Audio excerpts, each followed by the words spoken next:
Back at 18, I had just finished the paperwork for dropping out of school. In the living room, my father's shouts were deafening. "Why did you steal from others? You've brought shame on our entire family." My mother joined in the tirade. "You're in the same class as your cousin, and look how well she's doing. If it weren't for her speaking up for you this time, you'd be in jail right now." Scenes from my previous life gradually surfaced. I had been falsely accused of theft by a classmate. The teacher, without investigating, had branded me a thief and sent me to the headmaster's office. As it happened, the school was cracking down on theft. The headmaster, making an example of me, was about to send me to the police station.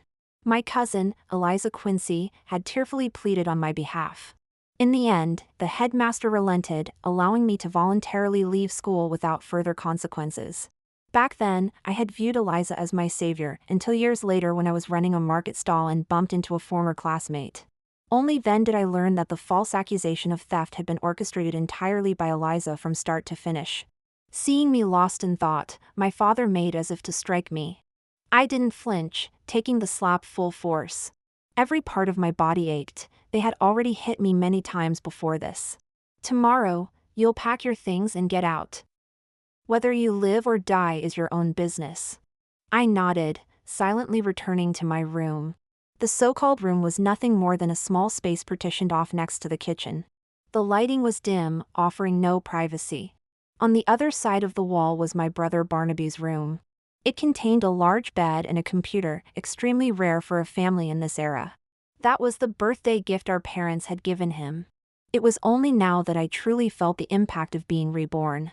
In the past, I had thought that if I could go back in time, I would certainly prove my innocence and fight to continue my education. But now, I had no power to contend with evil people. That was all right, though. Besides studying, I had other options. Early the next morning, I left home. In my previous life, weak and helpless, I had been forced to leave school. My parents beat and scolded me daily until, finally fed up, they found someone to help me get a job. Eliza's mother, my aunt, worked as an accountant at a factory in the city. She took me there to work on an assembly line, with meals and accommodation provided. This monotonous, repetitive, and extremely low-paying job had occupied 4 years of my youth.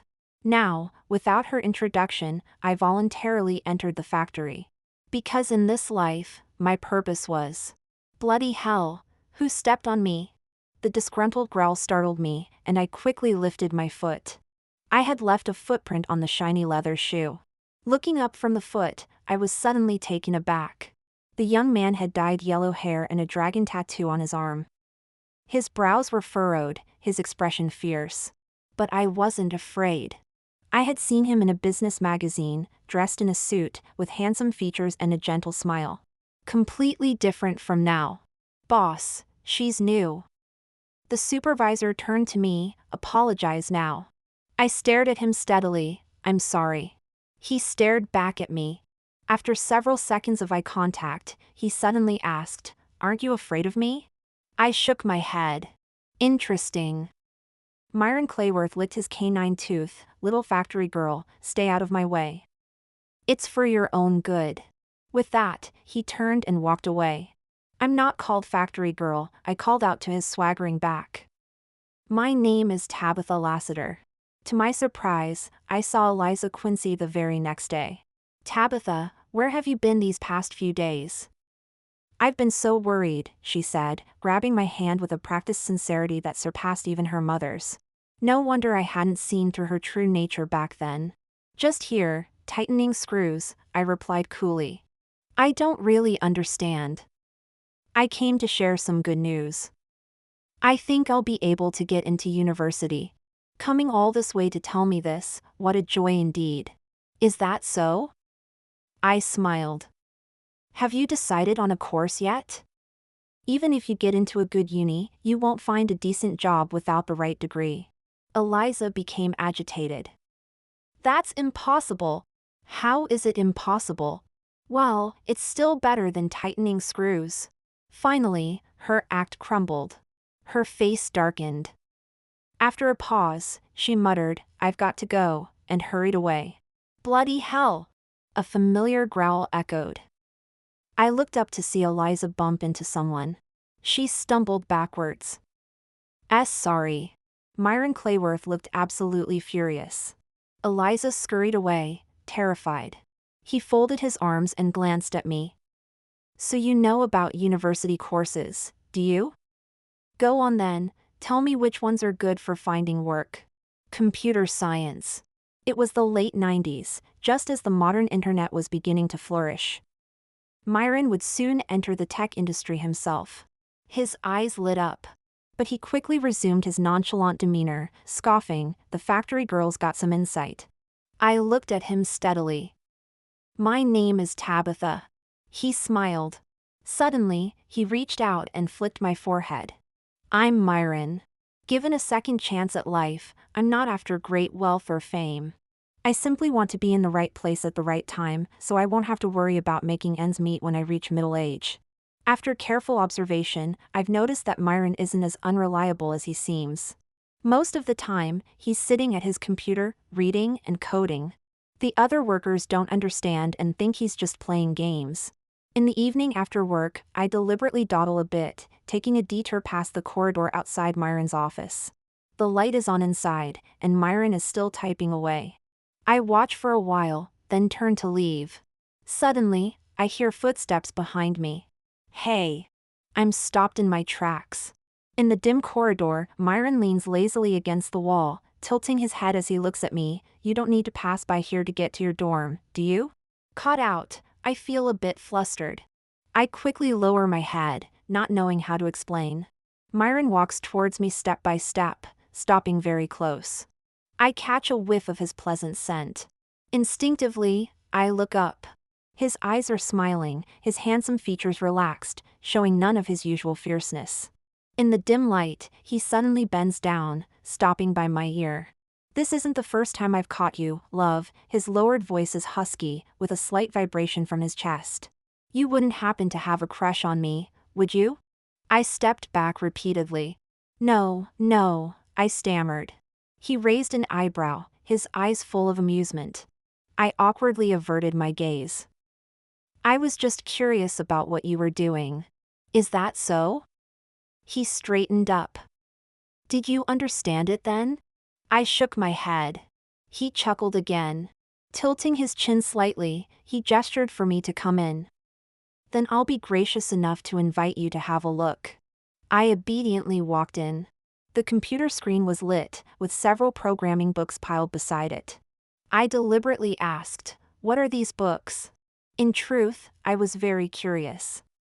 With Myron's intelligence, there was no need for him to stay in the factory teaching himself. Being misunderstood and looked down upon by those around him. He leaned against the desk, casually picking up a book. "If you studied computer science at university, these are the things you'd learn." I stared at him intently. He suddenly scoffed lightly. "You were in school until recently, weren't you?" I was taken aback. "Yes. Why did you stop?" I didn't intend to hide anything. After a moment's hesitation, I told him about being falsely accused of theft and forced to leave school. He didn't react with indignation, urging me to fight against the wrongdoers, clear my name, and seek revenge. He just listened quietly, saying nothing. He lit a cigarette and took a deep drag. He let out a low, self-mocking laugh. "When no one believes you, anything you say is wrong." The warm yellow light in the room flickered slightly.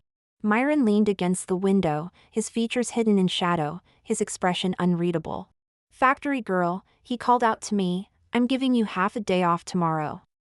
Come with me somewhere." Seeing that I was about to introduce myself again, he quickly interrupted. For the first time, he called me by my name, Tabitha. Even though his face showed impatience and awkwardness, I could see a hint of endearment. Although I didn't know where we were going, I still smiled and agreed. "All right."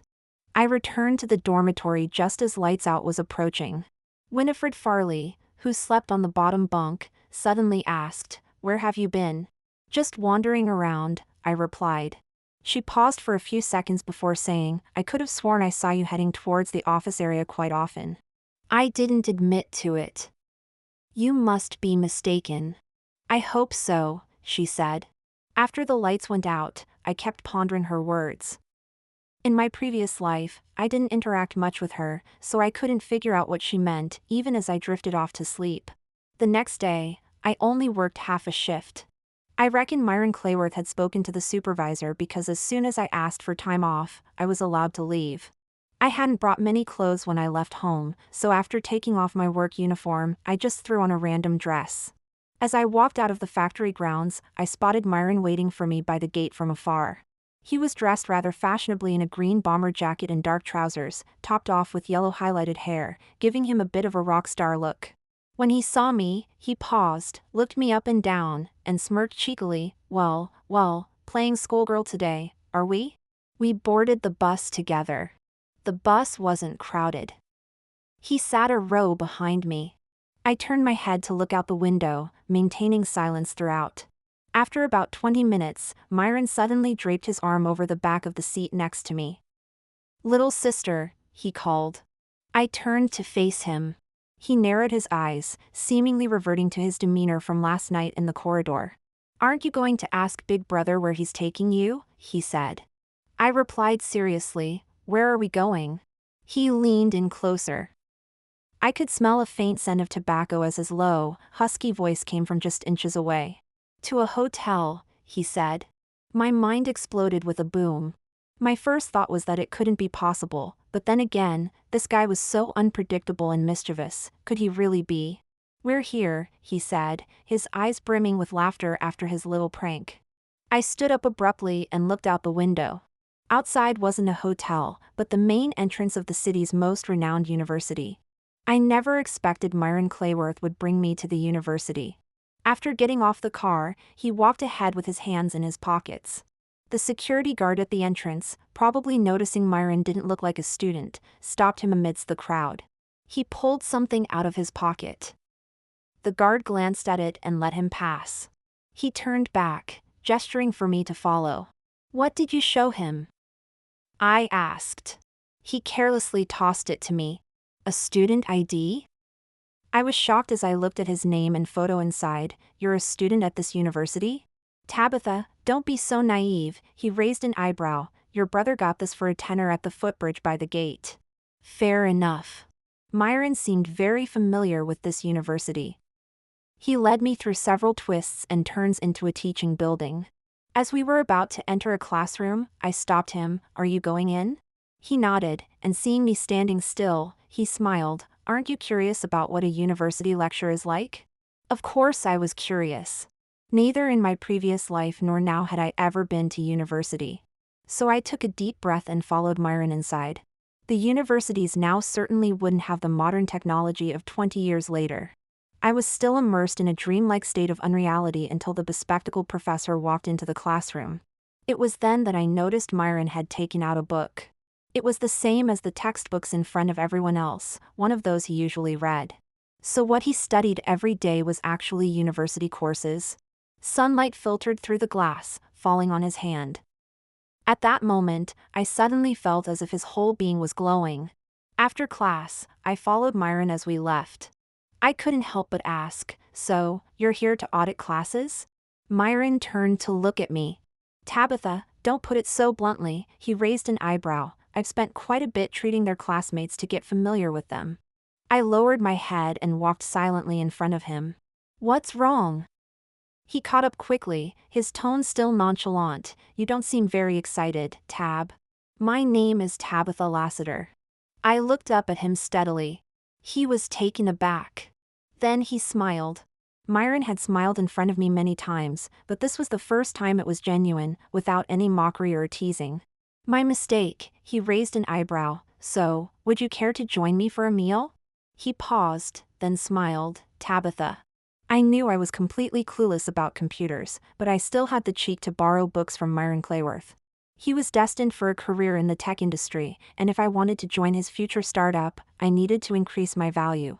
Myron tossed me a few books with interest. Although they're for beginners, they're still quite challenging. "Don't come crying if you can't understand them."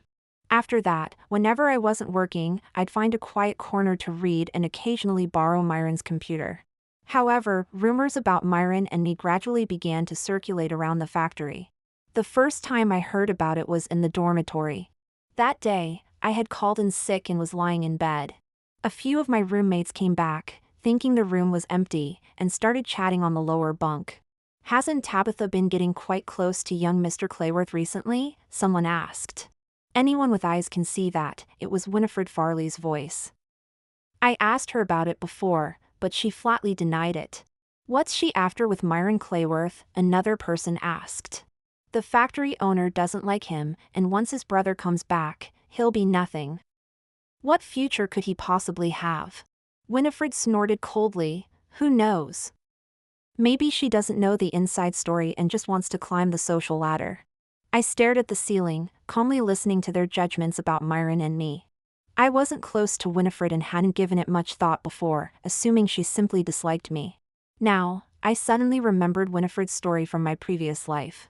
After Quentin Clayworth, Myron's brother, returned to the country, Winifred quickly hooked up with him and moved out of the dormitory. At the time, everyone thought she was going to marry Quentin, but their relationship remained ambiguous even until I left. Later, I heard that Quentin married a big businessman's daughter but continued his unclear relationship with Winifred. In the end, the businessman's daughter found out, forgave the scoundrel, but made Winifred's life miserable. Thinking about this, I suddenly understood why Winifred was so hostile towards me. She probably thought I was the same kind of person as her, so she saw me as a rival. But I didn't go down to explain myself in indignation. Myron was right about one thing. When no one believes you, anything you say is wrong. I would soon be leaving this place, and my interactions with them would be limited to this. Thinking this, I turned over. The group on the lower bunk suddenly fell silent. At this point, I'm actually grateful for my parents' indifference towards me. Their coldness has, to a certain extent, given me the greatest freedom and control over my own life. But on the path to becoming stronger, there are always people who want to be stumbling blocks. This day, just as I returned from work, I heard Winifred Farley shouting. Before I could figure out what was happening, she rushed up to me, pointing her finger in my face. "Did you steal my watch?" I hadn't even reacted when she started hurling abuse. "It must be you. I heard Zoe Lassiter telling someone that you were expelled from school for theft. Now you've moved to a new place and your hands couldn't resist again, could they?" I was stunned for a moment. I hadn't expected that my aunt had already made my previous misdeeds public knowledge. "It wasn't me," I said calmly. My expressionless face made her even angrier. She grabbed my collar and started dragging me outside. "Still not admitting it? I'm taking you to see the factory manager right now, so everyone can know what kind of person you are." The commotion drew the attention of everyone in the dormitory building. I forcefully shook her off. Winifred acted as if she had suffered a great insult, pointing at my nose and cursing, her words becoming increasingly offensive. This disturbance finally attracted the management of the factory. I saw Myron Clayworth coming over, wearing just a vest. "What's all this noise about?" he shouted impatiently. He paused when he saw me in the middle of the crowd. "What's going on?" He came over, his expression serious. "She's a thief, she stole my dash." "Did I ask you?" Myron suddenly roared. Winifred was frightened into silence. He turned to me. "Her watch is missing, and she says I stole it." I looked at him steadily. "I just got back to the dorm. I didn't steal anything." He looked at me, silent for a few seconds. The light was dim, and I could only see that his eyes were as deep as a lake. From start to finish, I hadn't panicked, but in these few seconds of silence, I did. Would he not believe me like everyone else? Would he be disappointed in me? Would he? "She didn't steal it." Myron turned to Winifred. At that moment, I heard the sound of a stone falling heavily to the ground. "How do you know she didn't steal it?" Winifred screeched. "She's always out early and back late, leaving as soon as work finishes, but taking ages to return to the dorm. During this time, who knows if she's been coming back to the dorm to steal things and then running off to sell them." My heart sank. Winifred was clever. The times I was out early and back late were all spent with Myron. If Myron stood up to testify, it would confirm the rumors about us. If he didn't explain, everyone would suspect me. "How much was your watch?" Myron suddenly asked. Winifred was taken aback, £500. A £500 watch was indeed a very valuable item in this day and age. When did you lose it? He asked again. Tonight. I still had it this afternoon. He licked his teeth. I'll take some people now and turn your dorm upside down. If we find your watch, proving she didn't steal it, you'll apologize to her and pay her £1,000. Everyone present drew in a sharp breath. £1,000 was no small sum for a factory worker. Winifred stuck out her neck. Fine. Then she asked, and if she did steal it? Myron was already leading people towards the dormitory building. Hearing this, he turned his head to look at her and said coldly, "That's not a possibility." In the cramped dormitory, roommates unpacked their luggage. Curious heads crowded outside the door. All cupboards were flung open, and under Myron Clayworth's gloomy expression, no one dared to question. The people he brought began to inspect every corner meticulously. I stood quietly to one side, not uttering a word from start to finish. Experience told me that the chances of finding anything were slim to none, and it would likely come to nothing in the end. Even if Myron believed me, others might not say it aloud, but they would silently assume I was the thief. I had endured such cold violence at school for half a year. Found it! A shout pierced through the layers of darkness like a beam of light. Everything before my eyes began to clear. I slowly walked over. They excitedly discussed how they found it in the gap behind the wardrobe and how they retrieved it. Winifred Farley's face turned deathly pale. Myron drooped his eyes, full of laziness and impatience. All right, we've found the item. You haven't forgotten what you promised earlier, have you? Yes, I'm sorry. Winifred turned to me, her eyes red-rimmed and on the verge of tears. I don't have that much money on me right now. Could you give me a few months? By then. No need, I replied, neither cold nor warm. As if using the last ounce of strength. Amidst the bewildered gazes of everyone, I turned and walked through the crowd. Myron caught up with me in the alley beside the factory building. Stop right there. He roughly grabbed my arm. I'm helping you, and you don't even know how to stand up for yourself. If we don't teach her a lesson, next time she'll... Hey, why are you crying? I lowered my head, trying to hold back the tears. But they were completely out of control, falling drop by drop. I wiped them away messily. I'm sorry. I looked at him. Thank you. He was wearing only a white vest, revealing his muscular arms with clear muscle lines, attractive collarbones, and faintly visible pectorals. The air seemed to heat up by a few degrees. I hurriedly averted my gaze. He suddenly drew closer, his lowered voice husky and sexy. So how are you going to thank Big Brother? I abruptly looked up. The alley was dimly lit, and I couldn't make out Myron's expression clearly, only feeling that his eyes were startlingly bright. His breathing seemed to have grown heavier. Has anyone ever told you not to look at a man with those eyes? His voice was hoarse, and my cheeks instantly flushed crimson. Just as the atmosphere reached its peak of ambiguity, Myron took half a step back and tapped my head. We'll put this one on your tab for now. I'll settle up with you slowly in the future. With that, he strode away with a swagger. I stood rooted to the spot for a long while before the flush on my face subsided. When I returned to the dormitory, the atmosphere was terrifyingly quiet. Winifred burst into tears upon seeing me. Tabitha, I'm so sorry. It's all my fault. Please beg Mr. Clayworth not to fire me. I have younger siblings to support at home, and this job is really important to me. I was taken aback. Myron wants to fire you? She nodded, still crying. Looking at the girl before me crying her eyes out, I suddenly thought of her tragic end in her previous life. Perhaps if she left this place, she might find a different path in life. I climbed onto my bed, expressionless. That's his decision. I have no say in it. After Winifred Farley left, no one dared to bully me anymore. At the same time, the rumors about Myron Clayworth and me spread even more fiercely.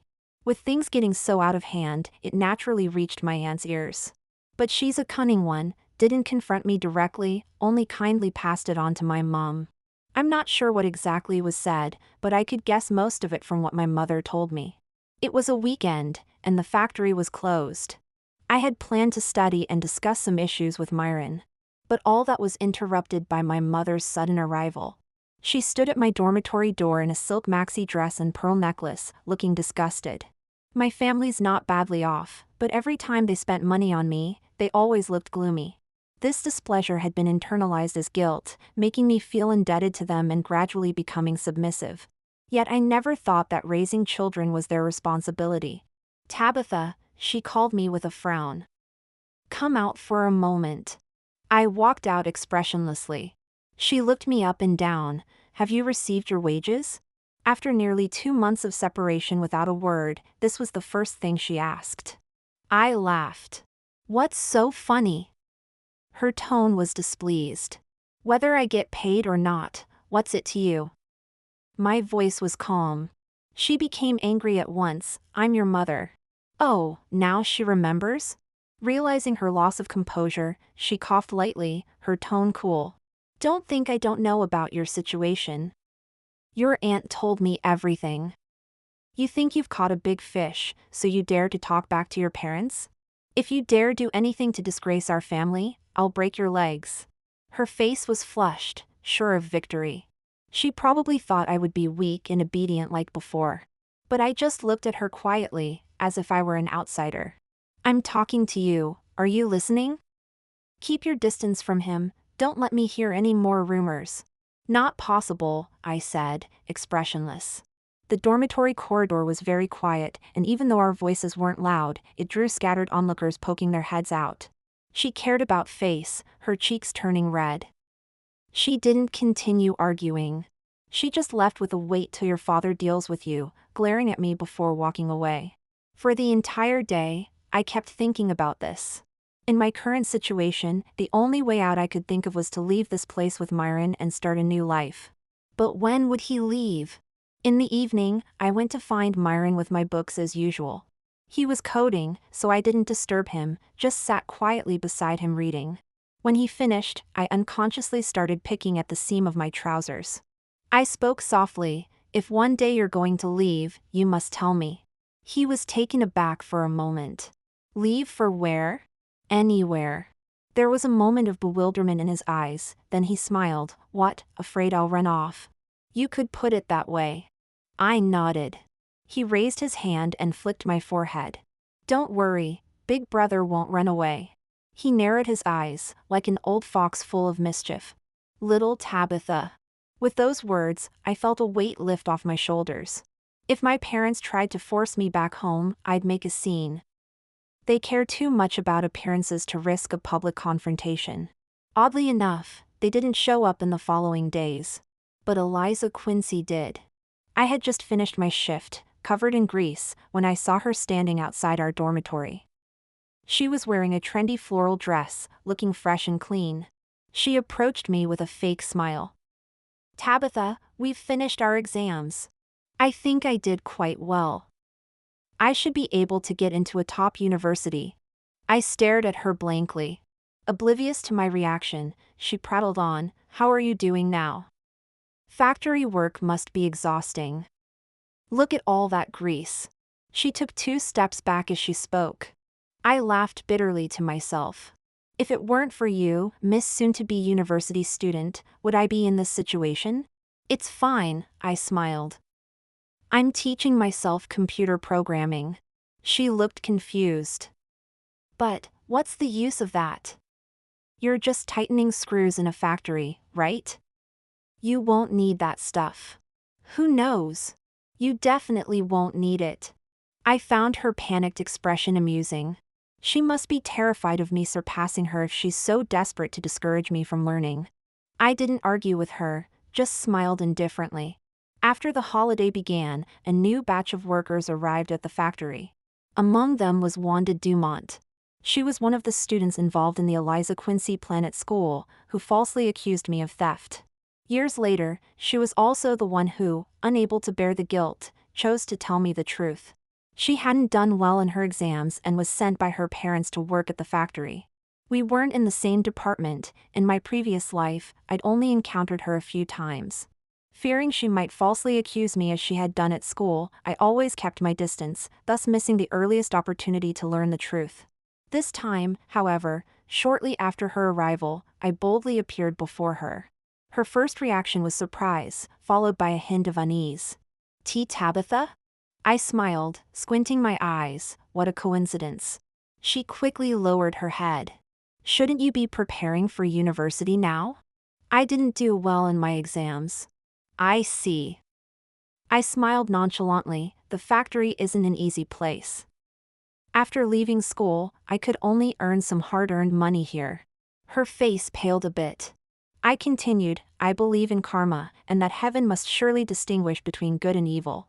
If I had done anything to trouble my conscience, I'd surely be restless, haunted by nightmares." "Tabitha!" She suddenly interrupted me. After a long pause, she couldn't utter a single word. "Still not talking?" No matter, I could employ some tactics. In the days that followed, I appeared before Wanda Dumont almost daily. I did nothing else, only aiming to gain her trust. The day before their exam results were due, I walked into Wanda's dormitory with an envelope in hand. "Wanda, I know what you did to me at school was out of necessity." She was visibly startled, clearly flustered. "I also understand your current predicament." I stuffed the envelope into her arms. "This is my wages from the past 2 months. I don't blame you for what happened before, I just want to hear the truth from you." Her eyes immediately welled up with tears. "I'm sorry. I was being blackmailed at the time. I gave them all my living expenses. Eliza suggested I say you stole it, since everyone already thought you were a thief. One more accusation wouldn't make a difference." "I'm so sorry." I remained composed. It was indeed the same answer as in my previous life. As if seeking my forgiveness, Wanda continued, "Actually, I know many people lost their own things but unanimously said you stole them. All of this was Eliza's idea. Do you know how I felt back then?" I asked. Her tear-stained expression suddenly froze. "Wanda, I don't want to be seen as a thief for the rest of my life." She stared at me blankly. "They've all gone off to university, only we are of the same kind now." My voice was sincere, yet full of persuasion. "I need your help just this once." She hesitated for a long while. With reddened eyes, she nodded.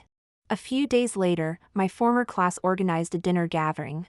The reason I knew about it was because Eliza Quincy had come to gloat in my previous life. At that time, I secretly followed them to the restaurant and watched through the window as each of them appeared confident and lively. I can't remember the complex emotions I felt then, only the sharp pain and an almost jealous envy. Now, I find myself standing in front of this restaurant once again. Beside me is Wanda Dumont. Her eyes flashed with panic. "Tabitha, what if I mess this up?" "It's all right, just tell them what you know." As we walked into the private room, they were still laughing and chatting.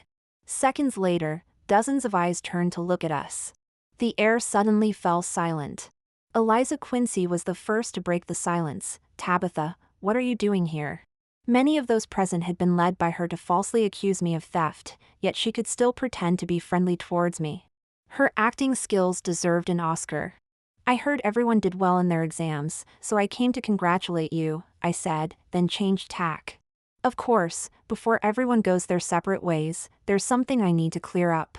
I looked towards Wanda Dumont. She startled. "Actually, Tabitha didn't steal my money." Everyone was stunned. I was being blackmailed, and I was afraid my parents would beat me, so I said that. Eliza Quincy told me to say those things.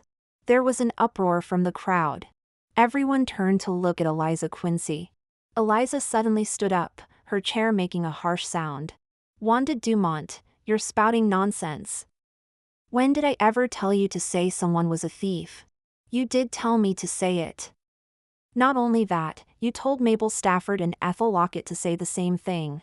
The people mentioned also became agitated. They stood up as well. "We weren't told to say anything, Tabitha really did steal it."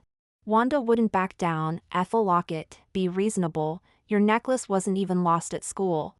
"Who says it wasn't?" "You're just upset because you didn't do well in your exams and can't go to university. Now you're turning on us with Tabitha.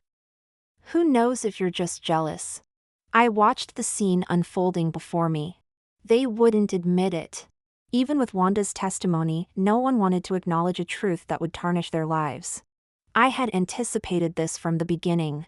I took out a stack of letters from my bag and threw them on the table. The reason I'm resolving this matter now is because I don't want to affect anyone's future. I've written quite a few report letters, detailing how each of you falsely accused me. You all have your dream universities. I'm sure you wouldn't want these sent to the admissions offices, would you? Being 17 or 18-year-olds, their faces suddenly turned pale. I'm giving you one last chance to tell the truth, and I'll let it go. Mabel Stafford was the first to crack. It was Eliza Quincy who told us to say those things. Tabitha, please don't report me.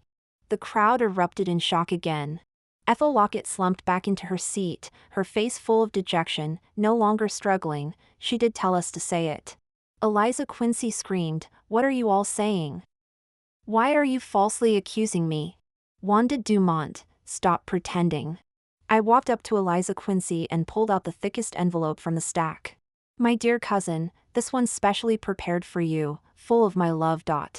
Eliza Quincy's face turned red as she reached out to grab it, but I dodged her. "You just wait, Tabitha. My parents won't let you get away with this." I tilted my head and smiled, "All right then." As we left the restaurant, Wanda Dumont was jumping up and down behind me. "Tabitha, when did you write those report letters? That was such a clever move. Let me see what you wrote." I handed the letters to her. She took them with a grin and opened one, then froze. She quickly opened several more. "Why are they all blank?" she asked in surprise. "They are just blank papers." She suddenly stopped. "You were just scaring them?" I smiled. Which university admissions office would be so free to read so-called report letters? Only those with guilty consciences would believe in such things. It's not worth wasting energy on them. I just wanted to clear my name. That evening when I got back, I went to the office to return a book to Myron Clayworth. He stared at me. "You seem to be in a good mood today?" I didn't deny it. "I've cleared my name." He raised an eyebrow, waiting for me to continue. I didn't intend to hide anything from him, so I briefly explained what had happened. To my surprise, he chuckled softly. "What are you laughing at?" I asked, confused. He raised his eyebrows and looked at me, playfully whistling. "That's my little Tabitha." I was suddenly stunned, my cheeks burning red. But he acted as if nothing had happened, turning back to his coding. All night long, Myron's words echoed in my dreams. My little Tabitha. But what was meant to be would always come to pass. The very next day, just as I started my shift, Aunt Winifred burst into the workshop. She grabbed my arm, barely containing her anger as she hissed, "Come with me." I frowned and shook off her hand. "I'm busy. Whatever you have to say it here." She finally lost her composure. "Tabitha Lassiter, how can you be so cruel at such a young age? What has Eliza ever done to you that you had to write those letters?" I played dumb. "What letters? Everyone here knows about them. Don't you dare play innocent with me." Her sudden shout drew the attention of everyone around us. "You say everyone here knows?" "Indeed they do," I said with a cold smile. "They know that Eliza Quincy and others falsely accused me of being a thief, causing me to drop out of school and end up here tightening screws." "Why don't you mention any of that?" Seeing that I was exposing Eliza's misdeeds to everyone, she panicked. "I'm calling your parents to take you home, you disgraceful child." She stormed off, her high heels nearly punching holes in the floor. My parents arrived quickly. The last time my mother left, she hadn't brought my father to deal with me. I thought they had suddenly grown kinder until I saw the cast on my father's leg as he hobbled in on crutches. Then I understood. He'd had an accident. How fitting. Life at the factory was so dull that my coworkers all slowed their work to crane their necks and watch this drama unfold. My father struggled to contain his fury. "Look at the mess you've made.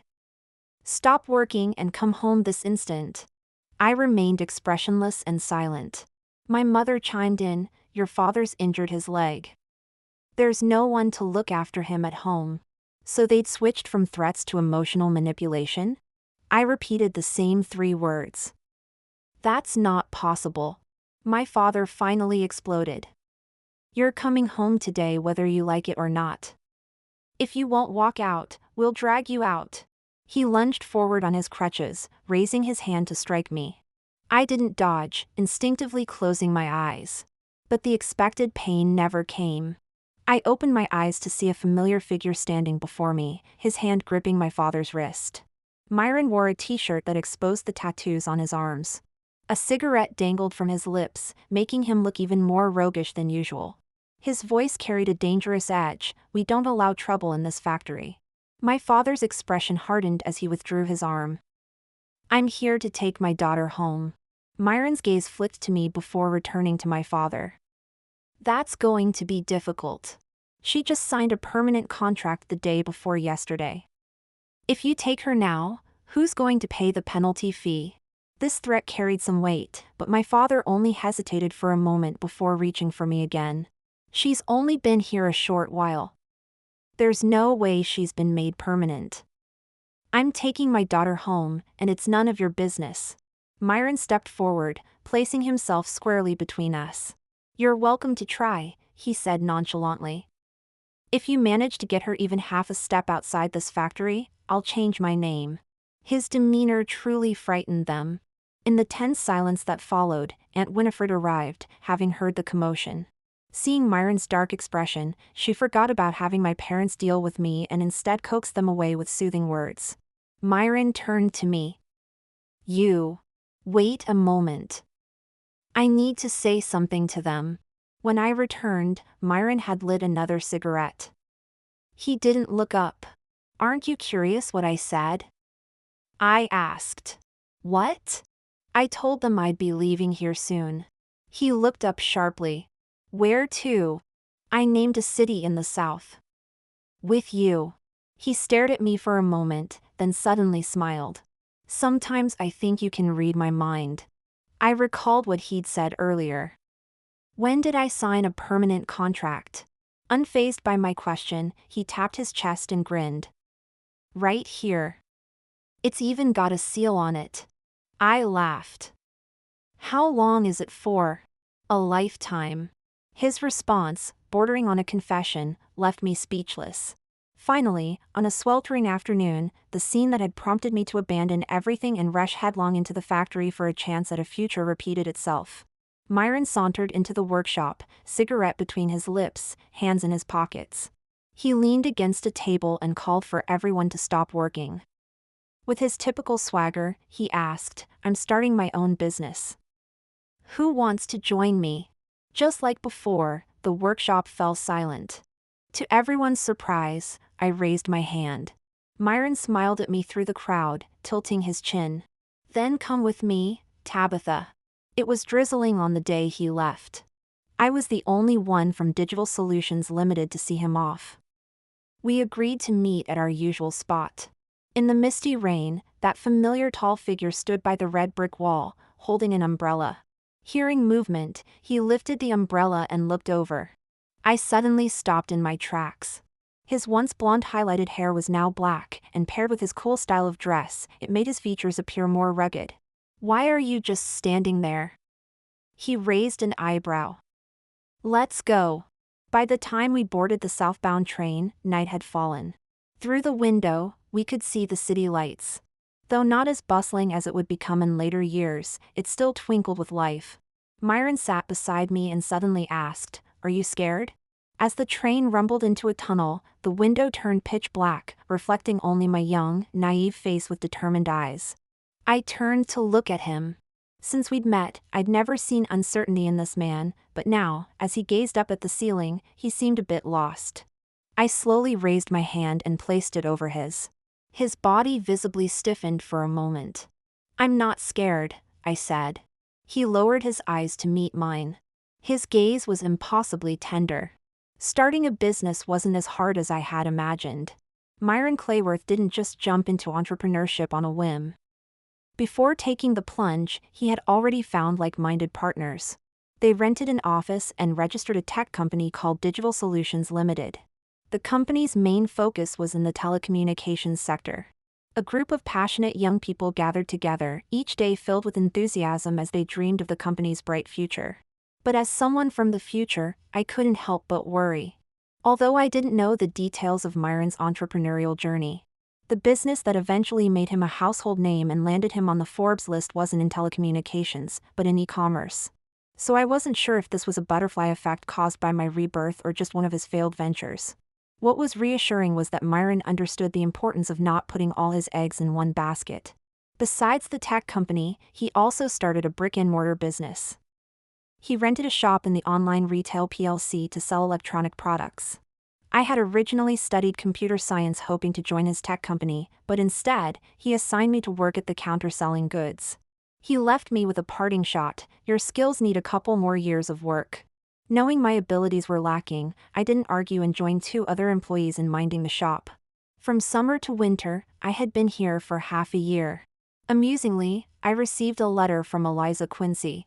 It was full of accusations and insults, but she didn't forget to tell me that she had been accepted into a prestigious university and defined my entrepreneurial efforts as wishful thinking. I found it interesting and kept the letter. During the early stages of the company, Myron didn't come often. This shop seemed more like a place he found to settle us employees. It wasn't until later, when everything was running smoothly, that I started seeing him regularly. By then, winter had arrived. After another busy day, I was the last to leave after closing up and doing the accounts. Walking through the dimly lit street, my mind still on work, I heard the distant sound of a man and woman laughing in a corner. Probably lovers on a date, I thought. I was about to hurry past when I suddenly felt the man's silhouette looked familiar. I stopped and took another look. It was Myron. They were too far away for me to hear what they were saying, but I could tell the atmosphere between them was intimate, and they were enjoying each other's company. An indescribable emotion welled up inside me. I suddenly felt inexplicably angry. After the woman left, I emerged from the shadows of the street corner. Seeing me, Myron wasn't surprised. He raised an eyebrow and said, "Oh, off work?" I responded coolly and was about to walk past him to go home. He caught up with me. "What's wrong?" I didn't look back. "Nothing." "Something on your mind?" "No." He didn't press further, but walked alongside me for a while. The quiet, dark street was silent except for our footsteps and soft breathing. Finally, I couldn't hold back. "That person just now, was she?" Before I could finish, Myron laughed. After half a year of entrepreneurship, he was no longer the rough and ready character he once was. His clothes and demeanor already showed the beginnings of the refined and courteous mature man he would become. But at this moment, he reverted to his teasing, flippant self. "Are you jealous?" I caught my breath. Quickly denying it, "No." "Then you must be jealous." He suddenly stopped walking. I turned to look at him. As I raised my eyes, his cool fingertips touched my face, gently pinching my cheek. He bent down, his breath close. "Don't worry, she's just a client." I instinctively stepped back. But he leaned in closer. "Right now, you're the only one in my heart." Are you confessing?" "What else?" I continued to back away, but he caught me around the waist, pulling me close. Both our breathing quickened. "Tabitha." His lowered voice was husky. "How about becoming the boss's wife?" I buried my head in his chest, inhaling his familiar scent mixed with a faint trace of tobacco. My mind went blank, then filled with memories of our time together. A strong emotion I could no longer suppress. "Okay." I responded softly. "Tabitha." He called my name again. I looked up, somewhat confused. His kiss fell, urgent and fierce, swallowing the rest of my words. My legs went weak, and I clung to him for support. Under my palm was the tattoo that once frightened me, now seeming like a cute little beast. Strong arms almost lifted me off the ground as he whispered in my ear, his breath hot, "Call me darling." My voice broke. Darling." He picked me up forcefully, kissing me as if he couldn't get enough. "Let me take you home, love." That Christmas was probably the best holiday I've ever had in my life. Everything was moving in a positive direction, both for Myron's shop and the company we partnered in. And it was amidst the fireworks of that New Year's Eve celebration that Myron and I held hands, our fingers intertwined. I knew the future wouldn't always be smooth sailing, but no matter what happened, I wouldn't leave. The turning point in our story came so unexpectedly. After the holidays, Myron's company began experiencing frequent problems. Finances, technology, competitors' issues in every aspect were fraying everyone's nerves. Finally, after months of losses, some people chose to leave. I watched helplessly as Myron stood on the balcony, smoking night after night. In those moments, I desperately wished I had the ability to help him. The announcement of failure came on a day so ordinary it couldn't have been more unremarkable. It was pouring rain that day. Myron smoked 5 entire packs of cigarettes. I had seen him cocky and arrogant, gentle and polite, but this was the first time I saw this man so dejected and dispirited. But there was nothing I could do. I could only quietly stay by his side. Outside, the rain grew heavier. Amidst the clamorous sound of rain, he suddenly spoke, his voice very soft. "Do you regret it?" I turned my head to look at him, almost thinking I had misheard. In that moment, time seemed to suddenly rewind. A year ago, at the train station where a light rain was falling, he sat beside me and softly asked, "Are you afraid?" The raindrops from that time blew into the southern wind of today. I raised my hand again, gently covering the back of his hand, my tone firm, emphasizing each word. "I don't regret it. We went through a difficult time. All our funds were used to keep the shop running. To save money, we had to let go of our employees." Myron and I worked tirelessly day and night. He was depressed but didn't give up. I always encouraged him, saying that once we saved enough money, we could start another business. But the unexpected happened all too suddenly. I got into a car accident while making a delivery. Myron was shaking all over when he brought me to the hospital. We had no money at all, but somehow Myron managed to pay the hospital fees. I asked, "Who did you borrow from?" He casually replied, "A friend." It was only later that I found out he had gone to a phone box to call his family. By then, his elder brother Quentin had returned to take over the factory, and somehow Winifred had managed to get back together with Quentin. Winifred was the one who answered the phone. Taking advantage of her position as Myron's sister-in-law, she berated Myron, venting her anger from being fired before, and only then did she relay the message to Quentin. Myron endured it all and finally borrowed the money. He was such a proud person, he never mentioned this to me. Only late at night, thinking I was asleep in the hospital bed, he seemed to be talking to himself, or maybe making a promise to me. "I'll never let you suffer like this again." Fortunately, my injuries weren't too severe. After a full body checkup, it was just a minor fracture, and I was discharged after a few days. Myron took great care of me and didn't let me worry about the shop anymore. Every time I saw his back as he bustled about, I couldn't help but feel heartache. In the middle of the night, I would lean on his shoulder and whisper, "Everything will get better." At times like these, he would always place an almost reverent kiss on the top of my head and say softly, "Thank you." The turning point came in late autumn. We had saved some money, expanded the shop, and hired staff. One evening, on our way home together, Myron suddenly said, "I want to start an online business." I was stunned for a moment before I understood what he meant. He really hadn't given up on what he had studied. "Then let's do it," I said. That night, under a sky full of stars, Myron turned to look at me, his eyes incredibly bright. "What if we fail again? Then we'll start over from the beginning." He was taken aback for a moment. Then he burst out laughing. At that moment, he seemed to have returned to the cocky, unrestrained Myron from the beginning. The first year of the 21st century was perhaps the most unforgettable year since my rebirth. Myron Clayworth expanded his business to over a dozen shops and simultaneously launched an online retail platform. On my 20th birthday, Myron took me to the seaside. As day turned to night, the setting sun cast its glow on the promenade. The sea breeze caressed our faces, and the sky was filled with deep purple and light red twilight clouds. As the last glimmer of daylight faded away, brilliant fireworks suddenly lit up the distance. Under the shower of sparks illuminating the sky, Myron unexpectedly dropped to one knee, holding up a diamond ring, and proposed to me by the sea. I think I will forever remember that scene. After that day, we boarded the train back to our hometown. I didn't bring Myron along, I returned to that home alone. I deliberately chose to arrive in the evening, waiting at the doorstep for my brother, Barnaby Lassiter, who was coming home late. Not having seen each other for 2 years, he didn't recognize me at first. "Who are you?" After a pause, he spoke with disdain. Tabitha? Didn't you elope with someone?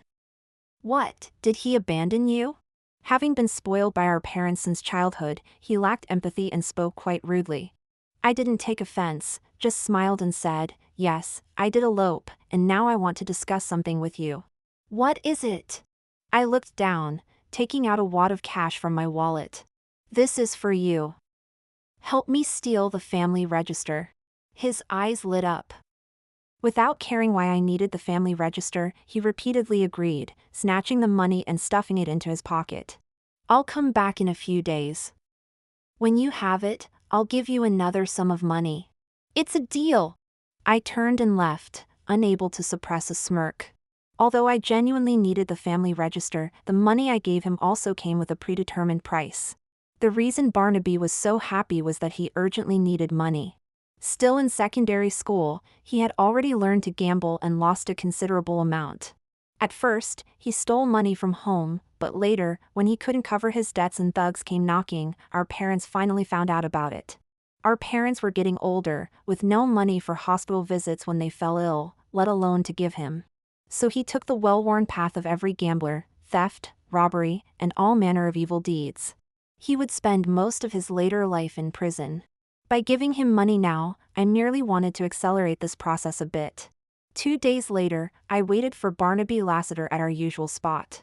Here's the passport, he handed it to me. Where's the rest of the money? I expressionlessly took out my wallet, which he snatched away in an instant. The rest is all mine now. He swept up all the cash like a common thief. I smiled faintly, picking up the wallet he'd tossed on the ground, watching his arrogant retreating figure. I wondered how much he would lose this time. In my previous life, I never married. All my money was taken by my parents to cover Barnaby's debts. To make ends meet, I had to work tirelessly. As if to make up for my past regrets, fate allowed me to meet my other half early in this new life. The photo with the red background was the one where my smile was the sweetest. Myron Clayworth held me close. When I return at the end of the year, I'll give you a grand wedding. I nodded and said, all right. Due to some urgent business, Myron had to leave early. I didn't go with him, staying behind for a few more days. After all, I still had some unfinished business. When I met Barnaby Lassiter again, he immediately asked for money. I gave him some more. He counted the money with a grin, not bothering to ask where it came from, nor feeling any shame in taking someone else's money. For the last time, I gave him a large sum. It was an amount he and our parents could never have imagined seeing in their lifetime. Then, I bought a train ticket for that day and returned to the South Side. Not long after I got back, I received a call from my mother. Before I left, I had arranged for someone to deliberately leak my contact information to her. She was crying hysterically on the phone. Tabitha, do you have any more money? Your brother lost a lot gambling, and he's been taken by debt collectors. They're threatening to break his legs. Hearing her voice after 2 years, I felt nothing but estrangement. Who is this? I asked coldly. It's your mom. She sobbed uncontrollably. Your dad has given all our money, but it's still not enough. Before Barnaby was taken, he told me to contact you, said you've got money now. That's right, I do have money now, I continued with a smile. But what does that have to do with you? I'm your mother. He's your brother. I replied indifferently. Oh, so you remember that now? I'm sorry, but what he's done has nothing to do with me. Here's a suggestion: sell everything in the house, especially that computer. If there's nothing else, I'm hanging up. Have a nice life. I hung up and unplugged the phone line.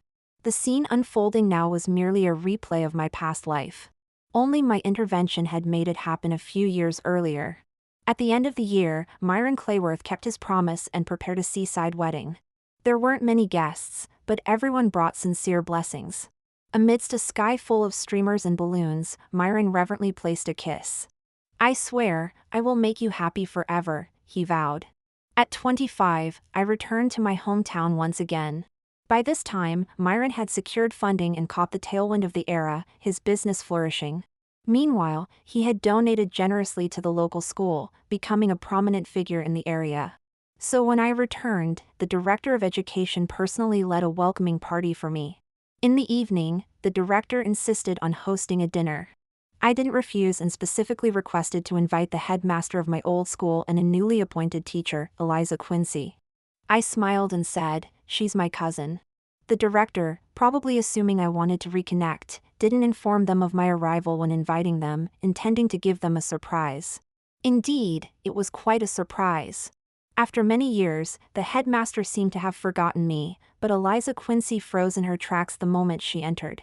The director chuckled, "Are you too surprised to see your cousin?" Eliza then hurriedly took her seat, her face pale. I took a small sip and set down my glass. "I suddenly remembered an interesting incident from my school days," I said. The director perked up. "Do tell." With a smile, I continued, "In secondary school, I was forced to drop out." As soon as I said this, the room fell silent. The headmaster, who had probably assumed I was some successful alumnus, hadn't expected that I hadn't even completed secondary school. His expression changed instantly. The director, clearly not anticipating such an inappropriate topic, had to press on reluctantly, "What happened?" I continued smiling. "This Miss Quincy, my cousin, was quite clever. Along with other students, she falsely accused me of being a thief and reported me to our headmaster here." Everyone's expressions changed. I went on, "The headmaster was even cleverer. Without any investigation, he determined I was a thief and threatened to take me to the police station. Fortunately, Ms. Quincy pleaded on my behalf, and the headmaster compromised, saying that if I dropped out, he wouldn't pursue the matter further." After I finished, no one spoke. I looked at the people before me, their expressions varied. "It's just an old story, don't let it bother you. Please, continue eating." After dinner, the director pulled me aside. "I wasn't aware of this incident. Rest assured, I'll thoroughly investigate these too. If there are any similar occurrences, I'll deal with them severely. They can forget about any future promotions." I smiled. "You're taking this too seriously." "That wasn't my intention." After some small talk, I left. I don't know exactly how the director handled the situation. But soon after, Eliza Quincy lost her job. Not long after that, the official profile of my old school showed a new headmaster. This world is indeed pragmatic. To get revenge on those who once oppressed you with their privilege, you need even greater privilege. Before leaving, I went back to see my old home. I found the security door had been changed, and a strange family now lived there. Perhaps they had sold the house to pay off debts, or maybe they were hiding from debt collectors. Either way, they had vanished. Suddenly, I felt a surge of relief in my heart. The torment I had endured, the exploitation in my past life, the memories of despair and darkness, the uncertain future. At this moment, I was finally free from it all. The night I returned to the South Side, Myron came back from his business trip. After our brief separation, he embraced me tightly before even taking off his coat. "Did you miss me?" he murmured into my neck. "What did you do while I was away?" he asked. Thinking of the dinner with the headmaster and Eliza Quincy, I opted for a simpler explanation. "I met up with some old acquaintances." To my surprise, Myron suddenly lifted his head. "Male acquaintances?" I was taken aback, then laughed, teasing him. "What's the matter, Mr. Clayworth? Feeling insecure?" He raised an eyebrow, pressing me onto the sofa and loosening his tie. "Are you challenging me?" I was still laughing. I wouldn't dare. The next moment, his kisses rained down on me. Amidst our passion, he gently bit my lip. "Let's see just how daring you can be." The morning light was barely peeking through the windows, and the bedroom was quiet save for Myron's steady breathing beside me. I felt a bit dazed. After a moment, I tiptoed to the bathroom. When I came out, I was holding a pregnancy test with 2 lines, feeling somewhat bewildered. I crawled back into bed, lying next to Myron. After gathering my courage for a while, I whispered, "Myron." He mumbled sleepily, "You're going to be a father." What?" He sat up abruptly, his face still drowsy but filled with overwhelming joy. "Really?" "Yes." He lifted me up, spinning around the bedroom. I held onto his shoulders, crying tears of happiness. The sun had finally risen on this moment.